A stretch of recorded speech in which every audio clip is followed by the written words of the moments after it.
Hello students, आज की class में हम स्टडी करने जा रहे हैं बच्चों quantum numbers. Quantum number study करने से पहले बच्चों मैं आपको बता दूं, ये हमारा बहुत ज़्यादा इम्पॉर्टेंट टॉपिक है। ठीक है, इम्पॉर्टेंट क्यों है बच्चों? चाहे वो स्कूल का एग्ज़ाम हो, चाहे वो कोई भी कॉम्पिटिटिव एग्ज़ाम हो, आपका कोई भी जेईई मेन हो या फिर वो नीट हो, तो बच्चों क्वांटम नंबर से वहाँ पे क्वेश्चन पूछे जाने के सबसे ज़्यादा चांसेस होते हैं।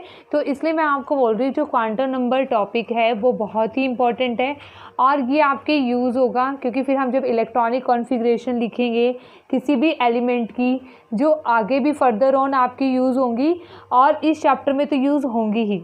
ओके, तो किसी भी एलिमेंट की अगर आपको इलेक्ट्रॉनिक कॉन्फ़िगरेशन लिखनी समझनी है तो आपको क्वांटम नंबर की प्रॉपर नॉलेज होनी चाहिए। ओके स्टूडेंट, तो अब स्टार्ट करते हैं हम क्वांटम नंबर्स। तो फर्स्ट ऑफ ऑल बच्चों, क्वांटम नंबर्स होते क्या हैं? Quantum numbers are those number which tells the complete address of electron. Okay, quantum number, they basically denotes the complete address of electrons. They basically denotes the complete address of electron. अब बच्चों complete address of electron मैंने यहाँ पर क्यों बोला है कि ये कंप्लीट एड्रेस बताते हैं हमें इलेक्ट्रॉन का? अभी आपको समझ में आ जाएगा कि ये कंप्लीट एड्रेस कैसे बताते हैं इलेक्ट्रॉन का। ठीक है, देखो अगर हमें एक एटम में इलेक्ट्रॉन का एड्रेस पता करना है तो हमें किसकी नॉलेज होनी चाहिए? क्वांटम नंबर्स की नॉलेज होनी चाहिए। ओके, अब सपोज करो हमें अपनी डेली लाइफ से लेकर चलते हैं। ठीक है, अगर हमें किसी पर्सन का एड्रेस चाहिए तो बच्चों हमें क्या पता होना चाहिए? सबसे पहले हमें ये पता होना चाहिए, ठीक है, अगर हम चंडीगढ़ की बात करें तो बच्चों चंडीगढ़ की बात करें तो हमें क्या पता होना चाहिए? पहले वो कौन से सेक्टर में रहता है। ठीक है, सबसे पहले तो फिर सेकंड थिंग हमें क्या पता होना चाहिए बच्चों? वो सेक्टर के किस ब्लॉक में रहता है। ठीक है, अब ब्लॉक भी आपको पता चल गया कि बी ब्लॉक में रहता है या सी ब्लॉक में रहता है, तो क्या ये सफिशिएंट एड्रेस होगा उसका? नो। ठीक है, हमें उसका क्या पता होना चाहिए? हाउस नंबर हमें पता होना चाहिए, तभी हमें क्या पता चलेगा? उसका कंप्लीट एड्रेस। ठीक है, उसके बाद आपको क्या पता होना चाहिए? उसका हाउस नंबर आपको पता होना चाहिए। ठीक है, तभी हमारे पास क्या हो जाएगा? उस पर्सन का हमें कंप्लीट एड्रेस पता होगा। ओके, पहले आपको जैसे सेक्टर पता होना चाहिए, फिर ब्लॉक पता होना चाहिए, फिर उसका हाउस नंबर पता होना चाहिए। तो ये क्या है बच्चों? आपके पास किसी भी पर्सन का कंप्लीट एड्रेस पता करने का तरीका है। ओके, ऐसे ही इलेक्ट्रॉन का एड्रेस हमें कैसे पता चलता है? इलेक्ट्रॉन सबसे पहले हमें पता होना चाहिए कि वो किस शेल में प्रेजेंट है। ओके, शेल के अंदर बच्चों क्या होती है? अभी तक आपने ये स्टडी किया है 10th तक कि शेल को ही स्टडी किया है, सब शेल वगैरह को स्टडी नहीं किया।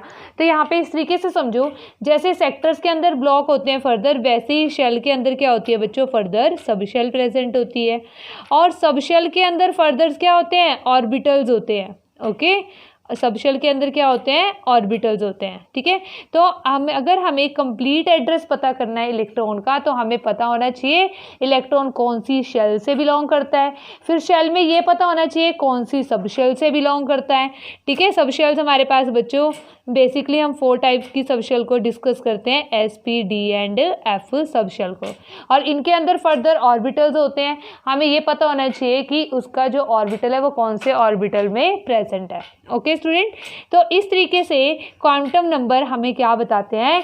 दे basically denote the complete address of electron. Okay students, I think so अब आपको क्वांटम नंबर की डेफिनेशन क्लियर हो गई होगी। क्वांटम नंबर्स क्या होते हैं? Quantum numbers are those number which completely tells us about the address of electron. Okay, और in other words we can also define quantum number as set of 4 quantum numbers. अब आप कहोगे यहाँ पे तो 3 के बारे में बताया, अब 4 लिख दिया। ठीक है, इसका ये चीज़ भी बताती है बच्चों आपको, 4th क्वांटम नंबर को arbitrarily assume किया गया। Okay, set of 4 quantum numbers which gives idea about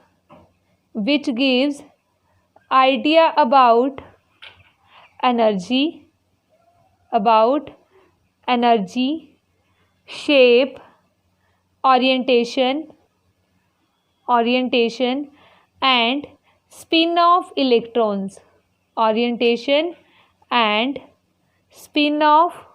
electrons in any atom in any atom is known as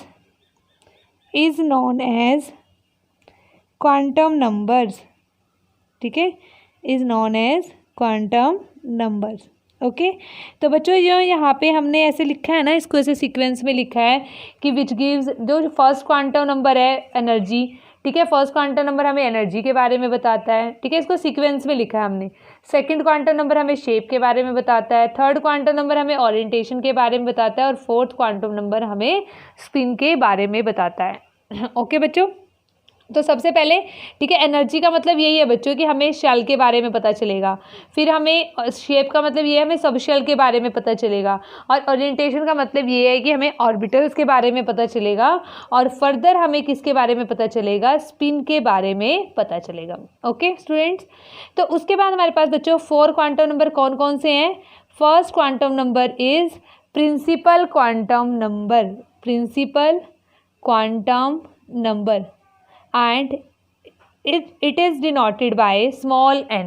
capital N use नहीं करना बच्चों, कैपिटल एन का मीनिंग जो फिर होता है फिर वो डिफरेंट हो जाता है, तो आपको ध्यान रखना है principal quantum number which is represented by small n. Then second quantum number is azimuthal quantum number, azimuthal quantum number and is represented by small l. And third is magnetic quantum number, magnetic quantum number which is represented by small m और may be represented as ml, ठीक है बच्चों। उसके बाद होता है हमारे पास next last fourth quantum number that is spin quantum number and that is represented by s और sometimes it may be represented by ms। Okay, तो कंफ्यूज नहीं होना है, इसको हम एस भी लिख देते हैं और इसको हम एम एस भी लिख देते हैं। ओके, अब बच्चों इसमें से जो है फर्स्ट 3 क्वांटम नंबर्स हैं, ठीक है, जो फर्स्ट 3 क्वांटम नंबर्स हैं ये किसी के ऊपर बेस्ड हैं, they are based from on the Schrodinger wave equation, ठीक है। First 3 quantum numbers are based on या ऑब्टेन फ्रॉम भी लिख सकते हैं हम, first 3 quantum numbers are obtained from Schrodinger, obtained from Schrodinger wave equation, Schrodinger wave equation. However, fourth quantum number is arbitrarily assumed. Okay students, तो जो हमारे पास 3 quantum numbers है ये तो स्क्रोडिंजर वेव इक्वेशन से हमें ऑब्टेन हुए हैं, और जो फोर्थ क्वांटम नंबर है बच्चों वो आर्बिट्रेरली अज्यूम किया गया है स्पिन के लिए, ठीक है, that is spin quantum number. Okay student, तो आई थिंक सो आपको ये चीज़ समझ में आ गई होगी कि हमारे पास ये क्वांटम नंबर्स क्या होते हैं। क्वांटम नंबर्स बच्चों वो नंबर्स हैं जो बेसिकली हमें किसके बारे में बताते हैं, they tells us about the complete address of electron. Okay, now we study 1 by 1 quantum numbers. First we will study about principal quantum number, ठीक है। तो बच्चों स्टार्ट करते हैं हम फर्स्ट से, प्रिंसिपल क्वांटम नंबर से हम स्टार्ट करते हैं बच्चों। प्रिंसिपल क्वांटम नंबर को हम कैसे रिप्रेजेंट करते हैं, बाय स्मॉल एन से। ओके, ये चीज़ तो आपको समझ में आ गई होगी। चलो अब स्टार्ट करते हैं बच्चों। फर्स्ट पॉइंट, ठीक है, it is represented by n, it is represented by n. Okay, then second, it gives idea about energy of electron, it gives idea about energy of electron and distance of electron from the nucleus, and distance of electron from the nucleus, okay, from the nucleus. अब देखो कैसे बताते हैं हमें energy के बारे में।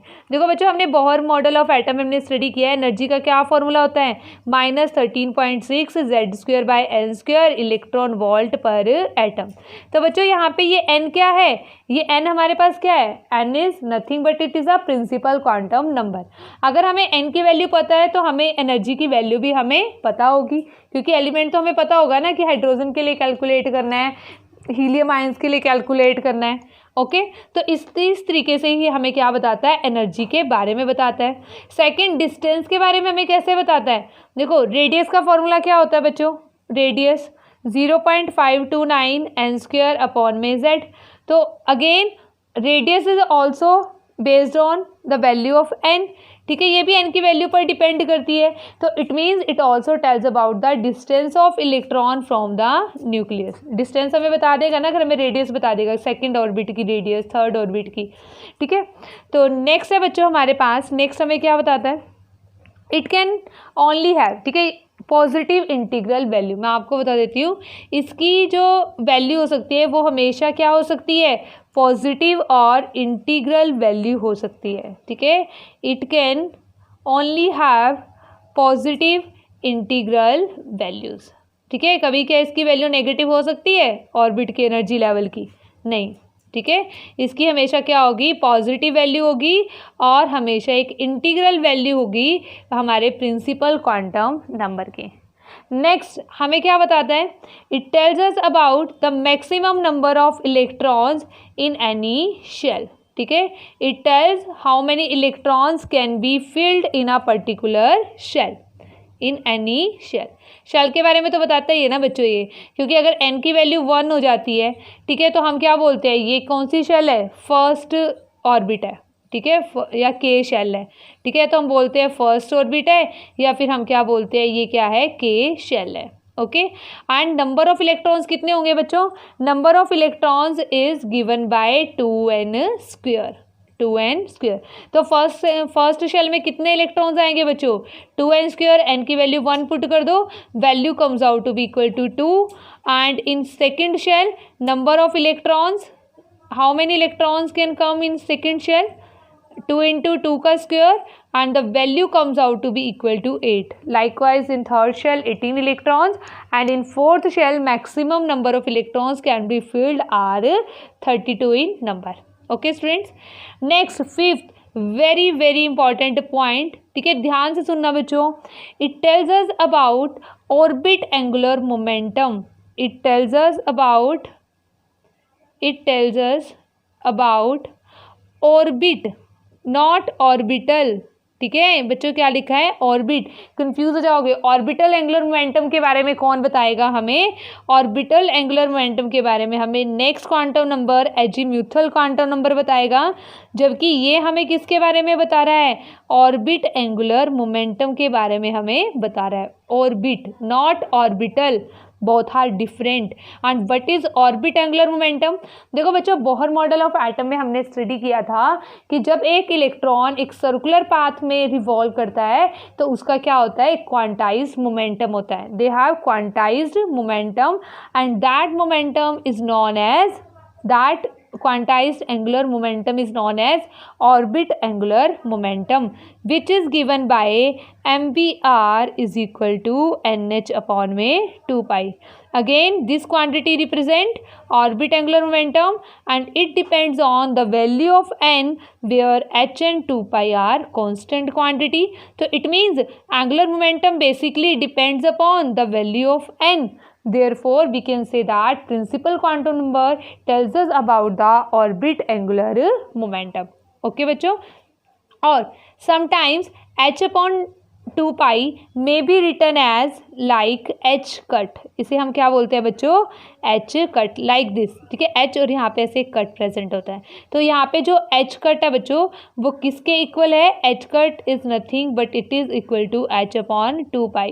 कई बार आपके पास कॉम्पिटिटिव एग्जाम में जो मेंस का या नीट का एग्जाम होता है तो वहाँ पे एच कट दे दिया जाता है, बच्चे वहाँ पे कंफ्यूज हो जाते हैं, अरे ये क्या है, ठीक है। तो आपको ये चीज़ पता होनी चाहिए, एच कट क्या होता है, एच अपॉन में 2 पाई।